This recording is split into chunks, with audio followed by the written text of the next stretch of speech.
其實在座的很多人對我們身邊的，比如說有吸毒史的，或者曾經過嫖娼的人，其實都是充滿嫌惡的。但是我在這裡，我想說的是，這些人儘管私德有虧，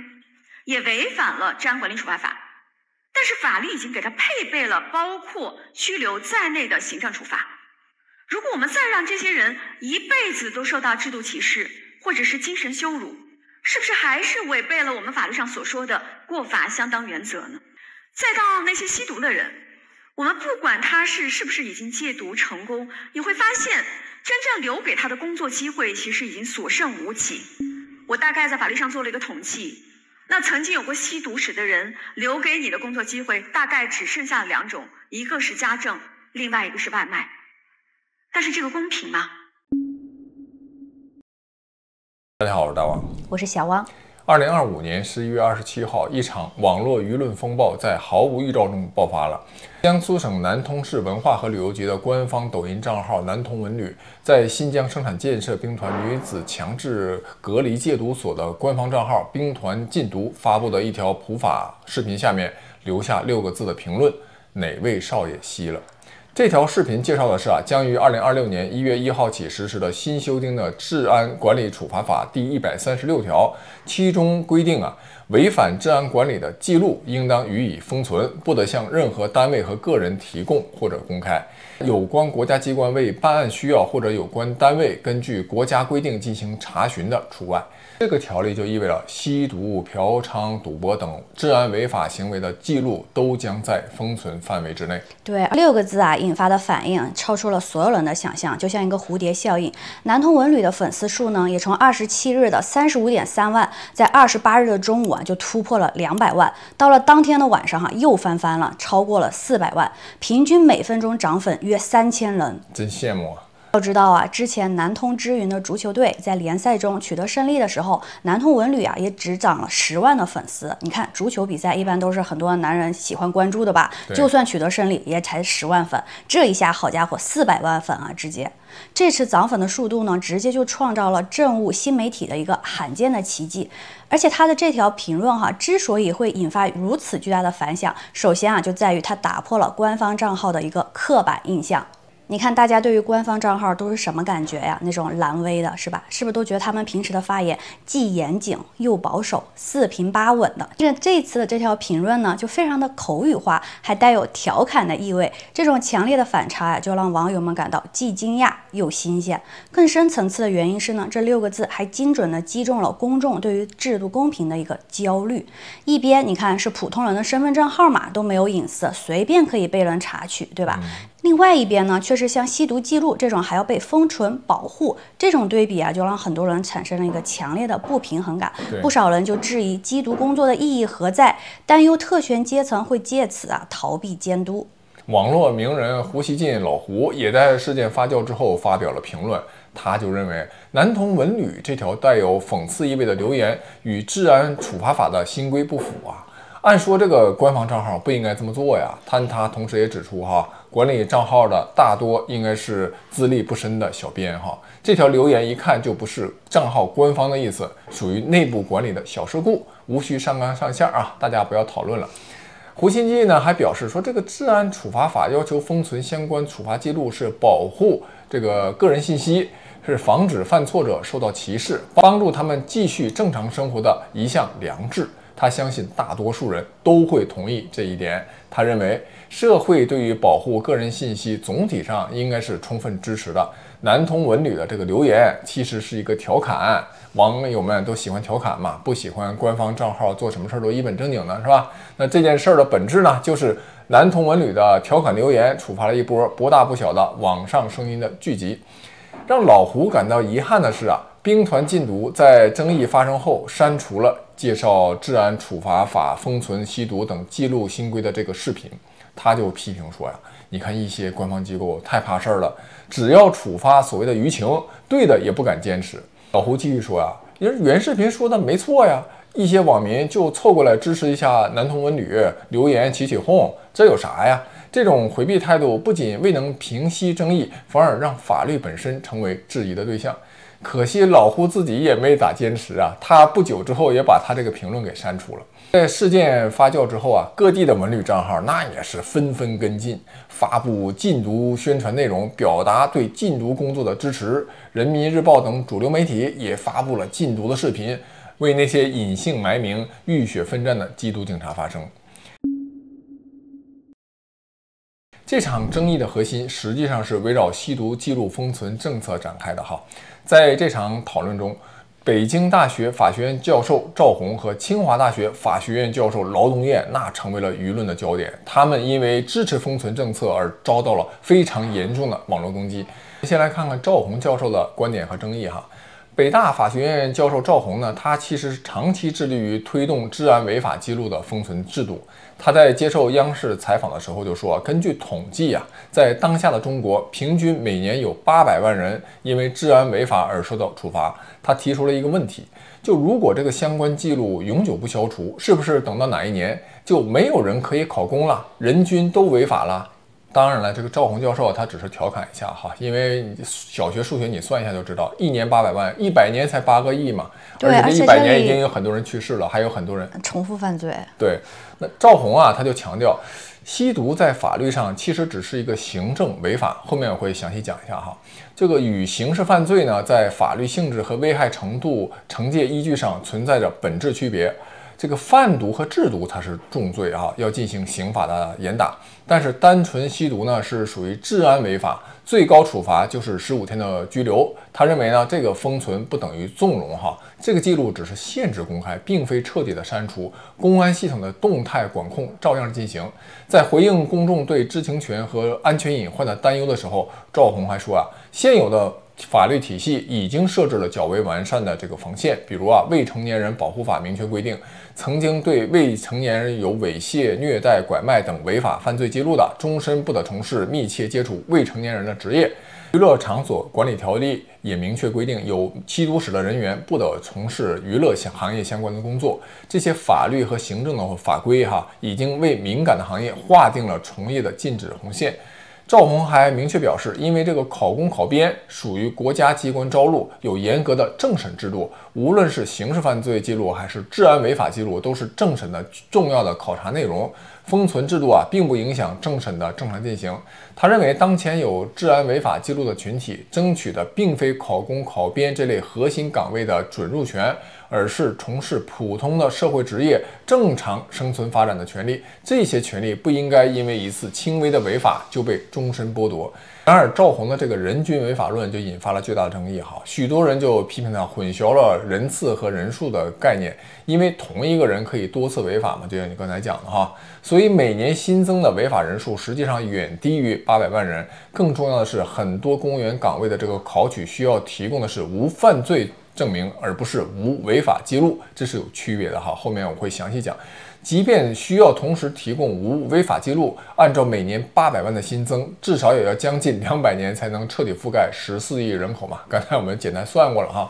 那更讓公眾不滿的是啊，輿論將焦點集中在趙紅教授吸毒史封存法案爭議這樣呢具有誤導性的一些標題上面，甚至有人質疑他本人是否有吸毒史，或者是家屬有吸毒史，才如此賣力推動這項政策呀？那這有點過了。對，你這個有點空穴來風。這種標題黨的做法和對持不同觀點者的人身攻擊，我是非常不贊同的。然後勞東燕教授下場了。清華大學法學院勞東燕，我一直非常欣賞哈，他也公開發表態支持他的朋友趙紅。他在社交平台上就發文指出，說北大法學院的趙紅老師是他的朋友啊。就趙紅啊，之前一直就在為治安處罰記錄的封存進行呼籲，對個人的治安處罰記錄進行封存呢，本身也是國家層面做出的決策，在相當程度上也是法律界的共識。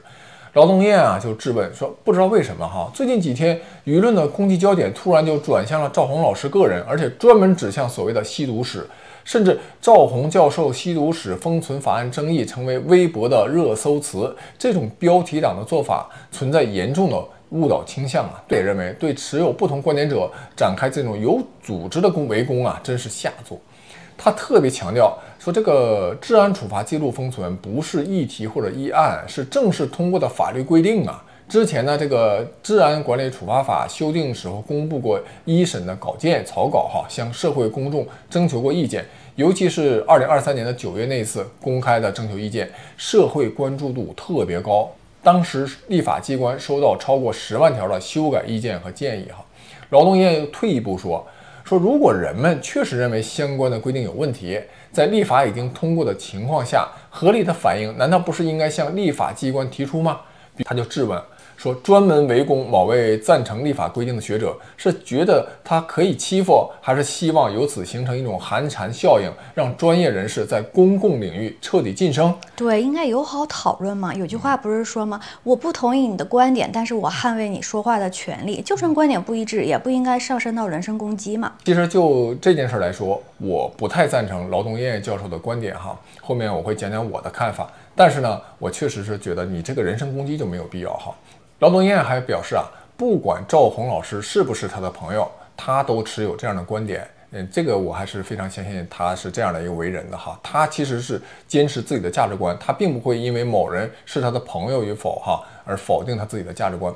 而且他說他自己也知道，在這個問題上做這樣的表態，必然會攻擊到他這裡。他說自己不是第一次被圍攻了，要是懼怕被圍攻的話，早就退出公眾領域了哈。事實上勞東彥教授因為敢於發聲，過去幾年呢，其實他多次遭遇了這個網絡暴力。比如他曾經在多個公共議題上發表一些專業的意見，包括反對治安管理處罰法修訂草案中有損中華民族精神、傷害中華民族感情等模糊條款，還有質疑人臉識別技術的濫用風險反對網絡身份認證制度等等，每次都會引起激烈的攻擊。除此之外呢，在一些社會案件或者說網絡熱點事件中，他也是非常的言辭犀利哈。比如前段時間的大連一名大學女生因為和老外一夜情被學校開除，當時就引爆了微博的熱搜嘛。很多網絡上的這個網友對這個女生進行鋪天蓋地的辱罵，說她有損國格，說她生活不檢點、不自愛等等，就各種罵名吧。那麼勞東彥教授呢，當時就這個事件就是非常點評的犀利，連發了好多條微博。比如他就說一所大學連基本的是非都分不清楚，三觀顛倒到讓人匪夷所思的程度。如果大學不主動撤銷處分的決定，那這位女生應該考慮提起行政訴訟。還有他說這些罵他的網友很多當然都是男網友了說他們對自己族群的女孩如狼似狗。如果這位女生呢，她真的有男朋友，那她頂多是私德不好，對吧？相當於有了男朋友又跟別人發生一夜情。但是如果她沒有男朋友，那她連私德有虧都談不上，至於這樣如狼似狗的進行撕咬嗎？她很擔心女孩會抑鬱，會幹一些傻事兒，千萬要挺住。還跟女孩說，生命是最值得被珍惜的。而且他還提到在幹這些私密事情的時候，即便拍視頻或者照片徵得了女孩的同意，那他只是同意你拍這個視頻，他並不是同意你把這個視頻發到網上，這兩件根本就不是一回事兒。你發到網上未經他人的同意，這就是赤裸裸的侵犯個人的隱私權益。其實我還是挺佩服勞東彥教授的然後他自己就講得很通透了。他說，無論如何，我寧可接受醜陋的現實，也不願意生活在虛幻的一個美好之中。每個人都有自己的人生立場選擇，有的人呢一廂情願的選擇歲月靜好，也有的人選擇看似冷靜，實則放任自流的路徑。而我呢，選擇直面現實，並且希望盡自己的一些綿薄之力來改變這種社會現狀。總之勞東彥最近在網上沒少被罵但是他在接受採訪的時候就表示並不會因為網絡暴力而退出網絡空間。他認為當前的制度討論被情緒裹挾的時候，集體攻擊就是低成本的社會行為。這樣呢，會容易使公共討論變成一場誰更容易被攻擊的競賽，而不是哪種制度更有道理的討論當專業者被壓制之後，最終受損的肯定是整個的公共空間。我們再來看一下正反兩方的主要觀點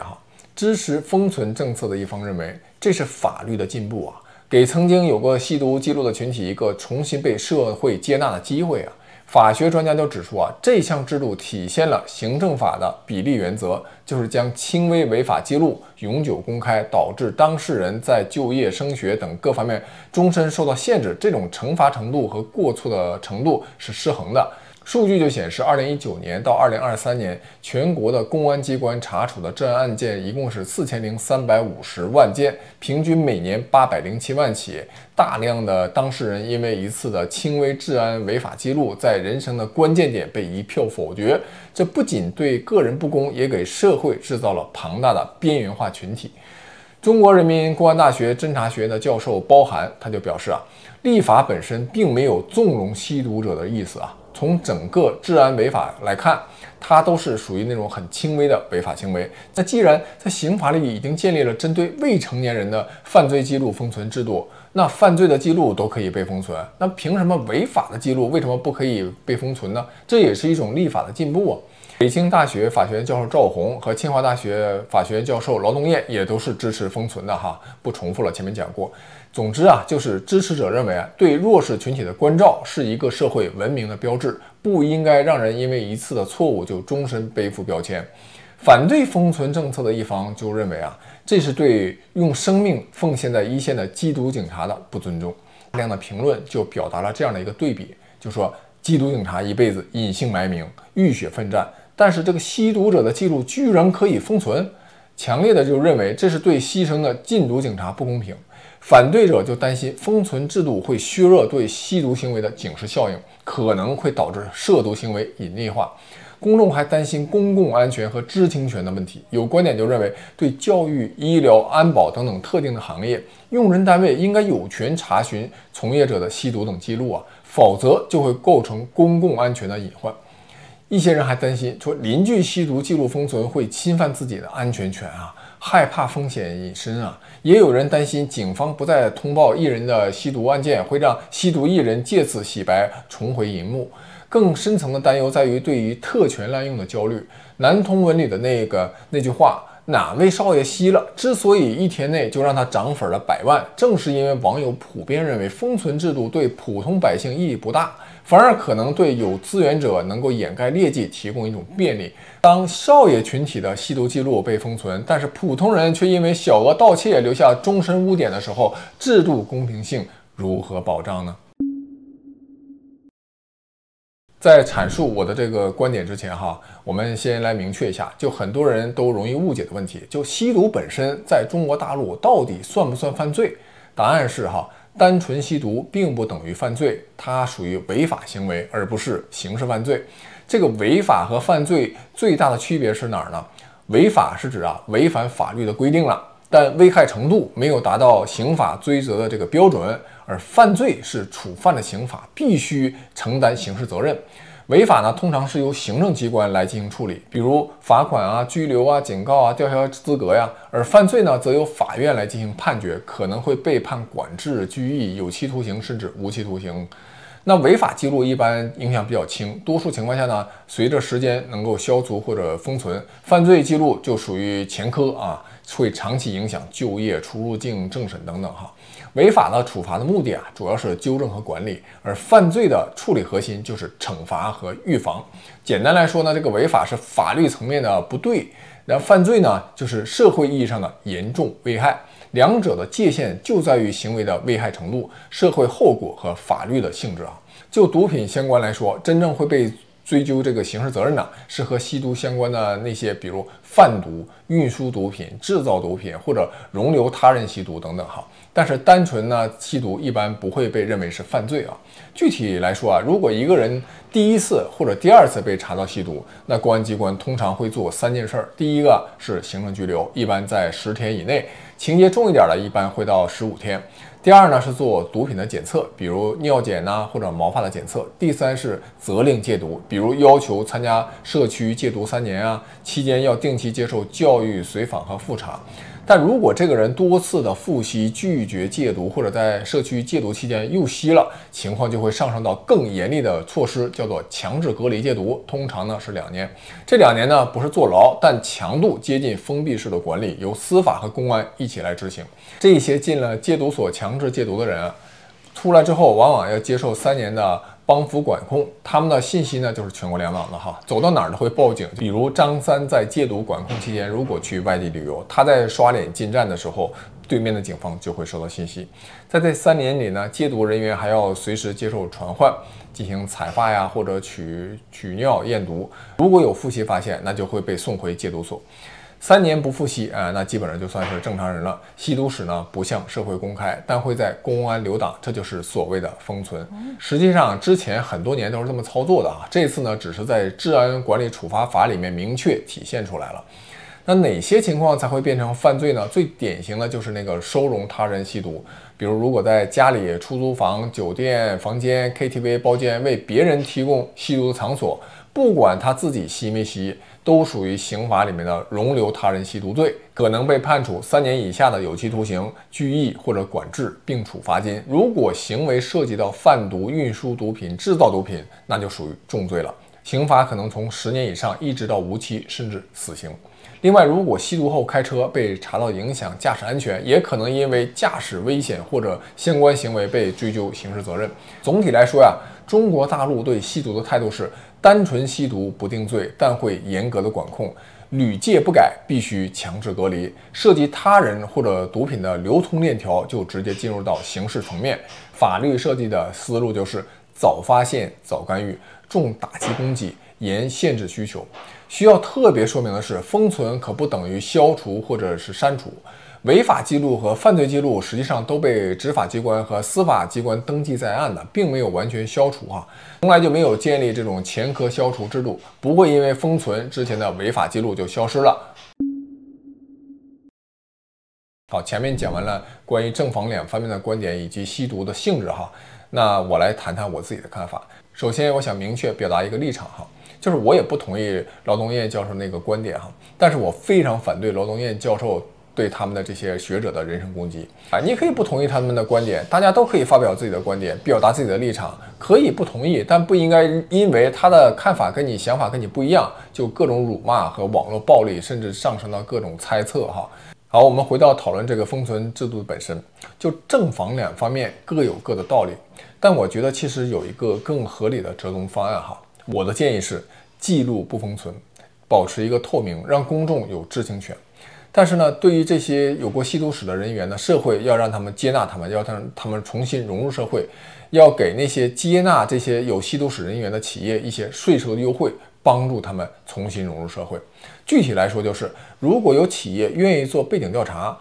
你是能夠查到相關記錄的，這也就是知情權的部分。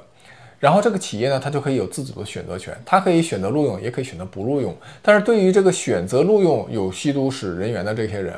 可以給予一定的稅收方面的優惠政策。大家知道，對於殘障人士的錄用是有一定的稅收優惠政策的，其實就是為了鼓勵企業來接納這些殘障人士幫助他們。這樣呢，其實有過吸毒史的人員，他們一旦被人知道之後那基本上可以說他們也算是社會上的一個弱勢群體，因為大家確確實實客觀的說，或多或少在不少人心裡都有一定的歧視心理。所以呢，這樣的做法就既讓這些有吸毒史的人員有重新被社會接納的機會，同時呢，也給予了企業和公眾的知情權和選擇權。那肯定有人就會問了，這難道是說那有過吸毒史的人反而成了香饽饽，還能給企業帶來福利？這不是更大的不公平嗎？這不是對缉毒警付出的不尊重嗎？我的答案是，這是給企業的一個選擇權和知情權的問題企業它有知情權，而給企業的這個稅收或者其他方面的一些福利，其實就是社會需要承擔的，讓這些人回歸社會的一個成本。而且我可以很確定的說，並不是說有了稅收等方面的一些優惠政策，很多企業就會爭先恐後的去僱傭有過吸毒史的人員肯定大部分的企業，對，尤其是那些不太差錢的企業，他們就會在僱傭人員的時候挑挑揀揀不僅有可能不接受有過吸毒史人員，可能在學歷等等各方面都會有很高的要求，所以這並不會大幅影響稅收。第二呢，這也並不會成為有過吸毒史人員的優勢，就好像2個人同時競爭一個崗位，如果這2個人差不多的情況下，那企業會因為一個人能帶來稅收優惠就僱傭他嗎？企業它一定會綜合考慮因素做一個決策。大家看看那些能帶來稅收優惠的殘障人士，他們獲得僱傭的機會和比例就知道了。即便生產效率基本一樣的情況下，很多企業也並不會因為稅收優惠而大量僱傭這個殘障人士企業之所以擔心或者不願意僱傭有過吸毒史的人員，無非就是擔心這樣的人員有一定的不確定性。可能會給企業帶來一定的損失。对，或者引发一些安全因素，比方说我能想到的就是会不会因为这个同事的吸毒，然后呢他自己没有戒毒成功，反而引诱了周边其他的同事也加入了吸毒的行列，或者说因为他吸毒，他要去购买毒品，对吧？那他可能他的上线卖给他毒品的人可能产生了一些财产纠纷啊，或者跑到公司来进行報復啊等等，我覺得這都是企業 HR 部門會考慮的很大的一些因素。那麼通過稅收方面的這些優惠，就能把這些不確定性的擔憂提前轉化為企業可以直接獲得的優惠，減少企業的一些擔心哈。同時呢，給予這些吸毒史人員一個重新回歸社會的機會，可以說這應該是一個多贏的情況。至於損失的這部分稅收呢，一方面你看對於企業來說，它必定獲得了減稅嘛，本身對企業減稅它就是一個好事兒。另外我前面也講，這也是社會成本的一部分呢，就是讓一些弱勢群體重新融入社會的成本。同時我認為還應該建立救助中心，對於包括但不限於有過吸毒史和犯罪史的人，如果他們實在找工作走投無路了，還是要給他們一個出路，比如和當地的國企或者有能力的民營企業進行合作，提供專門的車間給他們，工資呢可以低一點，但起碼給他們一個生活的出路和機會。給他們專門提供車間，並不是搞歧視哈，而是提供一個他們容身的場所。而且這個車間裡面的人，他們可能有過類似的經歷，所以他們也能夠互相理解，反而可能有一個相對融洽的同事關係。再說說為什麼我非常支持這個吸毒史的信息要透明化哈，因為我覺得這確實要給企業，尤其是一些敏感特殊行業以選擇權和知情權。你比如幼兒園、中小學的老師這種教育行業，那面對的都是未成年人呢。從事這類相關職業的人不一定要道德最高尚，行為準則最高，但起碼應該沒有出過大的偏差。因為啊，你看吸毒這種事兒，它無論是中國還是西方，無論是家庭教育還是社會渠道這種影響，都是明確的告訴你，這是一個極其惡劣的行為，對身心健康極其有害，對社會也有害，後果非常嚴重。所以，除非是那種極度偏僻的偏遠山區，或者智力存在一定缺陷的人群，可能就不了解什麼吸毒的影響以及嚴重後果之外，可以說99%以上的人都知道這種事兒的嚴重性。那麼，即便在這種情況下還有人去做，除了那些被犯罪團體迫害性的加害、強迫吸毒的受害者之外，可以說絕大部分的吸毒者都是在明知問題和影響嚴重的情況下而為之。那麼他們要麼是抵禦誘惑的能力比較差，要麼就是對人生抱有一種無所謂的態度。對於有這樣的心理的人群，確確實實他們可能在自控能力方面、自我約束能力方面、抗壓能力方面存在着風險和不確定性，就不適合加入類似於教育啊、醫療等等這樣的行業哈，因為他們可能確實存在着心理上的一些歷史問題。那即便他可能已經戒毒了，但還是存在着一些相對普通人更大的一些風險哈。但是這些人呢，在自我校正和心理行為進一步成熟之後呢，從事其他行業肯定是沒有什麼太大問題的，比如工程師啊、工人啊、商人啊、做小生意的個體戶等等哈。因為這些職業面對的是成年人的世界嘛，成年人能更好的保護自己，而且不會輕易受到他人的影響。最後我想說啊，無論是支持還是反對封存政策，我們都應該理性討論，尊重不同觀點，讓我們在互相尊重的基礎上，共同尋找有利於整體社會利益的解決方案。本期就講完了，下期再見。下期再見。